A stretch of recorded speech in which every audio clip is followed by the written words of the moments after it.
জাতীয় থেকে আন্তর্জাতিক, প্রান্তিক, জনপদ থেকে নগর, চারপাশে কি ঘটছে এই মুহূর্তে সবকিছু নিয়ে আমাদের আয়োজন এখন চারদিক। আপনাদের সঙ্গে আছি আমি শামীমা রহমান শাম্মী।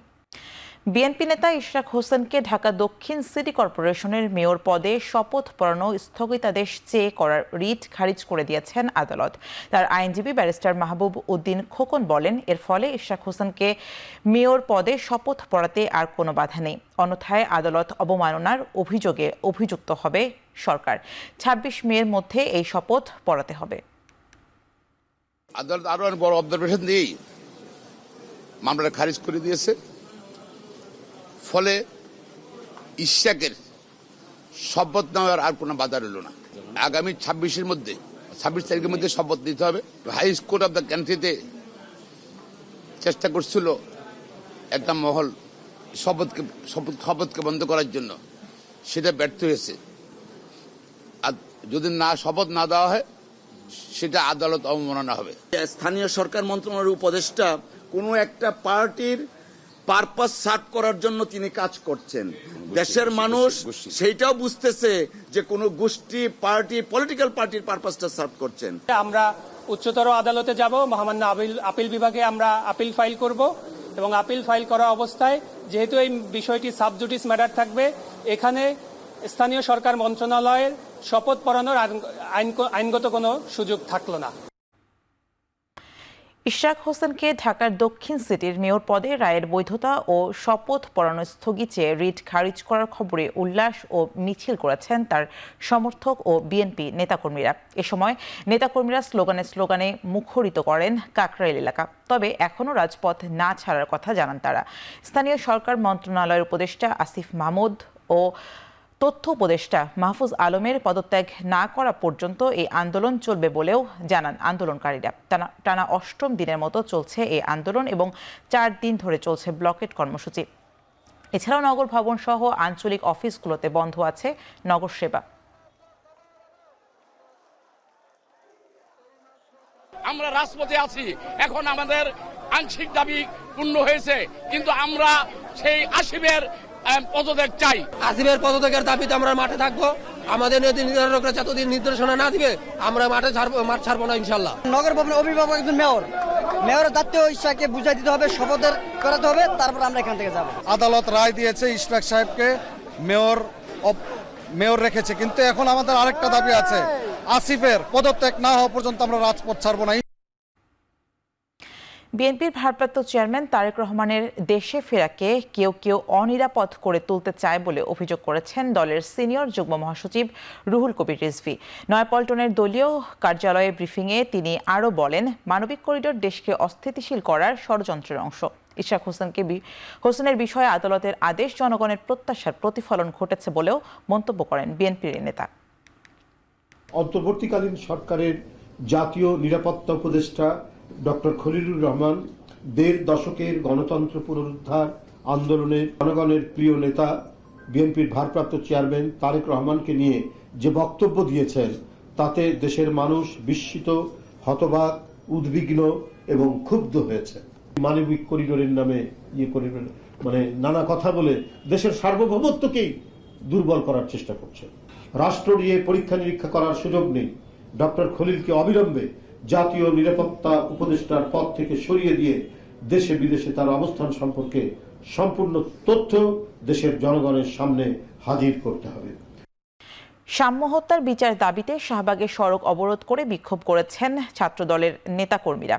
পুনর্নির্ধারিত কর্মসূচির অনুযায়ী সকাল 10টায় শাহবাগ মোড়ে জড়ো হতে থাকেন ছাত্রদলের নেতাকর্মীরা। তবে কর্মসূচিতে বিঘ্ন ঘটায় মুষলধারে বৃষ্টি। যদিও তুমুল বৃষ্টি উপেক্ষা করে স্বল্প বিরতি দিয়ে শুরু হয় অবস্থান কর্মসূচি। তাতে শাহবাগ মোড় দিয়ে বন্ধ হয়ে যায় যান চলাচল। নেতাকর্মীদের অভিযোগ, সাম্য হত্যার বিচারে আশানুরূপ অগ্রগতি নেই। গ্রেপ্তারকৃতরা প্রকৃত অপরাধী কিনা তা নিয়েও প্রশ্ন তোলেন তারা। এ সময় সুষ্ঠু তদন্ত ও আসল অপরাধীদের গ্রেপ্তারের দাবি জানান বিক্ষুব্ধরা।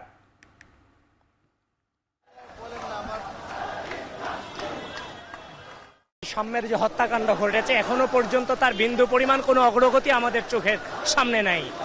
যাদেরকে গ্রেফতার করেছে এরা সত্যিকার আসামি কিনা সেটারও কোনো নিশ্চয়তা প্রশাসন আমাদেরকে দিচ্ছে না। মূল অপরাধী তাদের গ্রেপ্তার করতে হবে, কারণ সাম্যের হত্যাকারীরা যদি গ্রেপ্তার না হয় তাহলে ঢাকা বিশ্ববিদ্যালয়ে এরকম একজন শিক্ষার্থীকে অপরাধী গ্রেপ্তার করতে না পারে, তাহলে রাষ্ট্রের অপরাপর যে নাগরিক রয়েছে তাদের নিরাপত্তা কোথায়?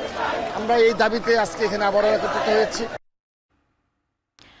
জাতীয় রাজস্ব বোর্ড এনবিআর বিলুপ্ত করে রাজস্ব অধ্যাদেশ বাতিল ও টেকসই রাজস্ব সংস্কার সহ 4 দফা দাবিতে লাগাতার অসহযোগ কর্মসূচি পালন করছেন সংস্থাটির কর্মকর্তা ও কর্মচারীদের সংগঠন এনবিআর ঐক্য পরিষদ। বৃহস্পতিবার সকাল থেকে কর্মকর্তারা অফিসে আসলেও কোনো কাজ না করে এই কর্মসূচি পালন করছেন তারা। একই সঙ্গে দাবিসমূহ তুলে ধরে আজ দুপুর 2টায় প্রধান উপদেষ্টা বরাবর স্মারকলিপি জমা দেওয়ার কথা রয়েছে ঐক্য পরিষদের একটি প্রতিনিধি দলের। আগামী শনিবার থেকে কাস্টমস হাউস ও ল্যান্ড কাস্টমস স্টেশন ছাড়া সব ধরনের ট্যাক্স, কাস্টমস ও ভ্যাট অফিসে পূর্ণাঙ্গ কর্মবিরতি কর্মসূচি ঘোষণা করা হয়েছে। এই সময়ের মধ্যে দাবি পূরণ না হলে আগামী 26 মে থেকে রপ্তানি ও যাত্রী সেবা ছাড়া সব ধরনের কার্যক্রমে পূর্ণ কর্মবিরতির ঘোষণা দিয়েছেন কর্মকর্তারা।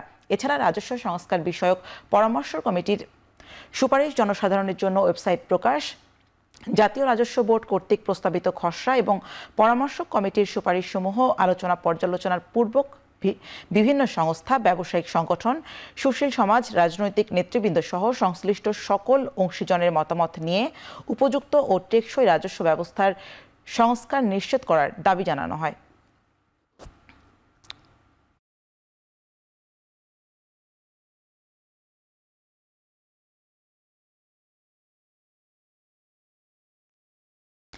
অসহযোগ আন্দোলনের আওতামুক্ত থাকায় দেশের বিভিন্ন কাস্টমস হাউসে স্বাভাবিকভাবে চলছে শুল্ক আদায় সহ অন্যান্য কার্যক্রম। এতে গতিশীল হয়েছে আমদানি রপ্তানি। বন্দরে কমতে শুরু করেছে কন্টেইনার জট, পাশাপাশি স্বাভাবিক রয়েছে আন্তর্জাতিক যাত্রী সেবা। সকাল থেকে দেশের সবচেয়ে বড় শুল্ক স্টেশন চট্টগ্রাম কাস্টমস হাউসে শুরু হয় শুল্ক আদায়।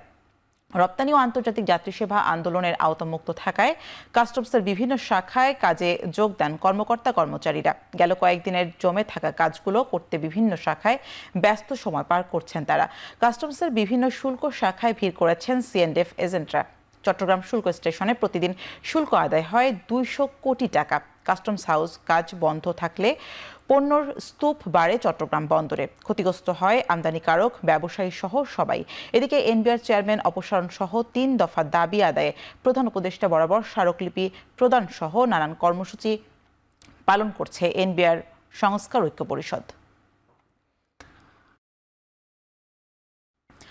বুধবার রাতে দেশের বিভিন্ন সীমান্ত দিয়ে 75 বাংলাদেশি নাগরিককে পুশিন করেছে ভারতীয় সীমান্তরক্ষী বাহিনী। অনুপ্রবেশ করা নারী, পুরুষ ও শিশুদেরকে বিজিবির হেফাজতে নেওয়া হয়েছে। বিজিবি জানায় রাতের আধারে কুমিল্লার সীমান্ত দিয়ে 28 বাংলাদেশি নাগরিককে পুশিনের ঘটনা ঘটে। আটককৃতদের মধ্যে বেশ কয়েকজন নারী ও শিশু রয়েছে বলে জানা গেছে। এদিকে ফেনীর ছাগলনাইয়া ও ফুলগাজী উপজেলার ভারতীয় সীমান্ত দিয়ে 24 জনকে পুশিন করেছে বিএসএফ। এ সময় তাদের আটক করে ফেনী 4 বিজিবির কাছে হস্তান্তর করেছে স্থানীয়রা। আটককৃতদের ভারতের গুজরাট ও হরিয়ানা থেকে বিমান যোগে আগরতলার সীমান্ত দিয়ে আনা হয়েছে। এই দলে ছিল 140 জন। এর মধ্যে 24 জনকে ফেনীর 2 সীমান্ত দিয়ে পুশিন করানো হয়েছে।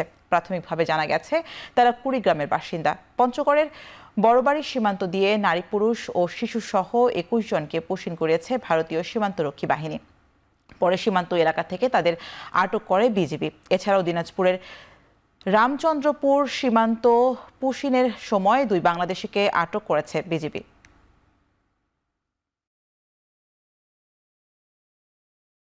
মানিকগঞ্জের সাবেক সংসদ সদস্য মমতাজ বেগমকে 6 দিনের রিমান্ড দিয়েছেন আদালত।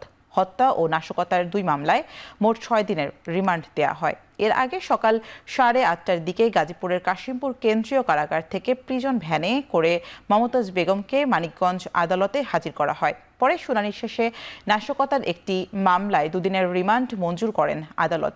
এরপর টাঙ্গাইল উপজেলার একটি হত্যা মামলায় আরও 4 দিনের রিমান্ড মঞ্জুর করা হয়। 2013 সালে টাঙ্গাইলের গোবিন্দল এলাকায় হরতালের সমর্থনে একটি মিছিলে পুলিশের গুলিতে 4 জন নিহত হয়। এই ঘটনায় মমতাজ বেগমকে প্রধান আসামি করে চলতি বছরের 25 অক্টোবর মামলা করেন নিহতের স্বজনরা। এদিকে মমতাজকে আদালতে হাজির করার সময় হট্টগোল করেন স্থানীয় জনতা।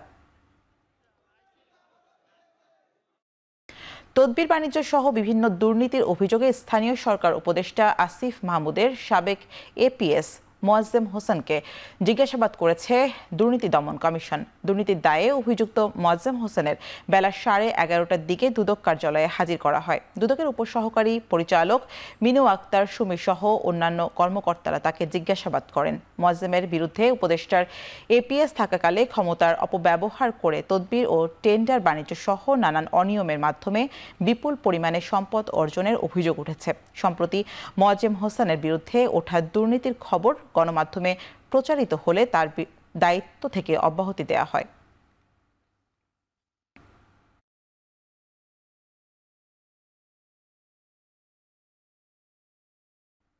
খুলনা প্রকৌশল ও প্রযুক্তি বিশ্ববিদ্যালয়ে উপাচার্যের পদত্যাগের দাবিতে আন্দোলন করেছেন শিক্ষকরা। দুপুর 12টার দিকে ক্যাম্পাসে মানববন্ধন করেন তারা। শিক্ষকরা অভিযোগ করেন, গত 19 মে দাপ্তরিক কাজের কথা বলে কাউকে না জানিয়ে ক্যাম্পাস ত্যাগ করেন অন্তর্বর্তী উপাচার্য। বারবার দাবি জানানো হলেও বিশ্ববিদ্যালয়ের স্বাভাবিক অবস্থা ফিরিয়ে আনতে কার্যকর কোনো পদক্ষেপ নেননি তিনি। এই অবস্থায় অবিলম্বে অন্তর্বর্তী উপাচার্যের অপসারণ চায় আন্দোলনরত শিক্ষকরা। এদিকে শিক্ষকদের সাথে একাত্মতা প্রকাশ করে মানববন্ধনে অংশ নেন শিক্ষার্থীদের একটি অংশ। তারা জানান, দীর্ঘদিন ক্লাস পরীক্ষা বন্ধ থাকায় পিছিয়ে পড়ছেন তারা। ছাত্র রাজনীতি নিয়ে সংঘর্ষে শতাধিক শিক্ষার্থী আহত হওয়ার ঘটনায় গত 18 ফেব্রুয়ারি থেকে বুয়েটের সব একাডেমিক কার্যক্রম বন্ধ রয়েছে।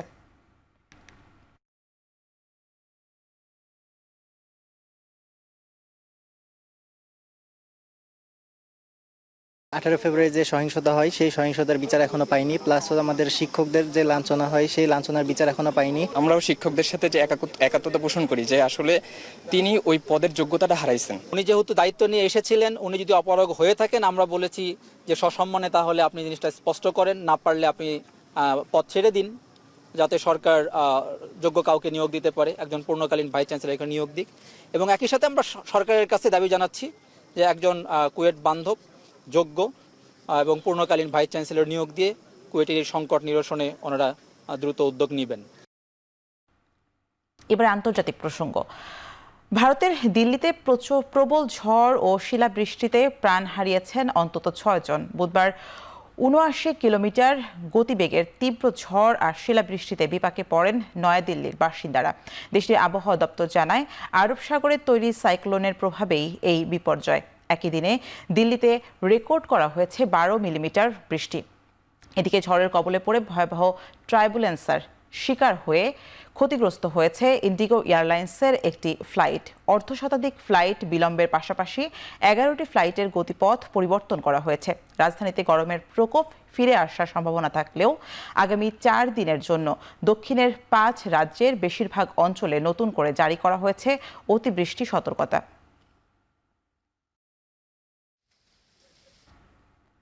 যুক্তরাষ্ট্রের ওয়াশিংটন ডিসিতে ইহুদি জাদুঘরের সামনে বন্দুকধারীর গুলিতে নিহত হয়েছেন ইসরায়েলি দূতাবাসের 2 কর্মকর্তা। বিষয়টি নিশ্চিত করেছে বিবিসি। বুধবার রাতে জাদুঘরের ভেতরে অনুষ্ঠান চলাকালে ইসরায়েলি দূতাবাসের এক নারী ও এক পুরুষ কর্মকর্তাকে লক্ষ্য করে গুলি ছুড়ে এক দুর্বৃত্ত। এতে ঘটনাস্থলে নিহত হন তারা। সে সময় জাদুঘরের ভেতর ইসরায়েলি দূতাবাসের আরও কর্মকর্তারা উপস্থিত ছিলেন। নিহতের পরিবারের প্রতি শোক জানিয়েছেন যুক্তরাষ্ট্রের হোমল্যান্ড সিকিউরিটি প্রধান ক্রিস্টি নোয়েম এবং দ্রুত অপরাধীকে বিচারের আওতায় আনার প্রতিশ্রুতি দেন তিনি।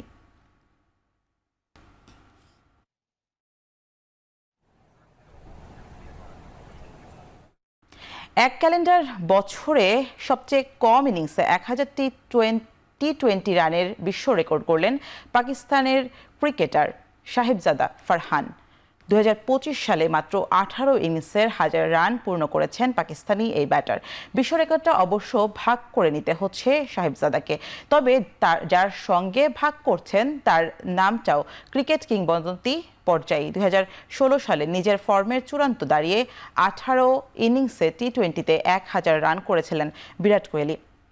এর আগে গত 15 এপ্রিল এক বছরে সবচেয়ে বেশি টি-20 সিরিজের রেকর্ড করে ফেললেন সাহেবজাদা ফারহান। মাত্র 9 ইনিংসে 4টি টি-20 সেঞ্চুরি তুলে নেন তিনি। এবারের পিএসএলেও সর্বোচ্চ রান সংগ্রাহক ফারহান। 11 ম্যাচে তার রান 446। বাংলাদেশ সিরিজের দলে ডাক পেয়েছেন তিনি। শেষ করছি এখন চারদিকের আয়োজন। এখন টেলিভিশন ওয়েবসাইটে দেখতে ভিজিট করুন www.ekon.tv, ফেসবুকে দেখতে ভিজিট করুন facebook.com/tv.ekon এবং ইউটিউবে দেখতে ভিজিট করুন youtube.com/c/ekontv।